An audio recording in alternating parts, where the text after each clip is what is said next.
Les 40 économistes affirment que, contrairement à ce que prétend le promoteur de GNL Québec, le pipeline servant à acheminer du gaz naturel de l'ouest du pays jusqu'à l'usine de liquéfaction d'Énergie Saguenay pourrait contribuer à augmenter les émissions globales de gaz à effet de serre.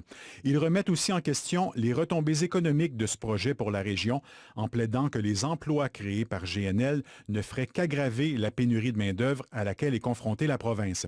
Des arguments rejetés par le promoteur.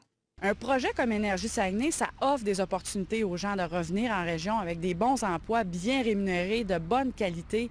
Et on travaille aussi avec les termes interordres pour développer des nouvelles chaires d'études, justement, pour combler ces emplois-là qui seront très spécialisés. Pour la coalition Fior qui milite contre GNL Québec, c'est la crédibilité même du projet qui est attaquée.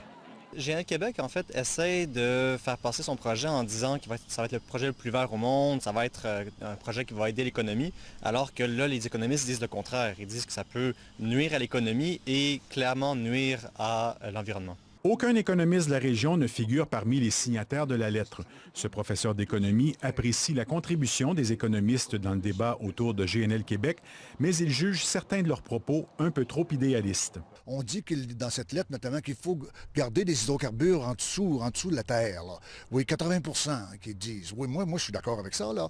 Sauf comment on va réussir à ne plus utiliser les hydrocarbures alors que la demande mondiale d'énergie va être énorme.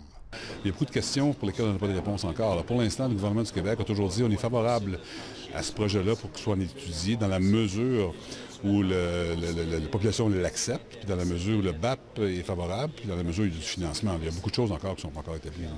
Le Bloc québécois, le Parti libéral et le Nouveau Parti démocratique attendent aussi les conclusions des analyses environnementales avant de se prononcer.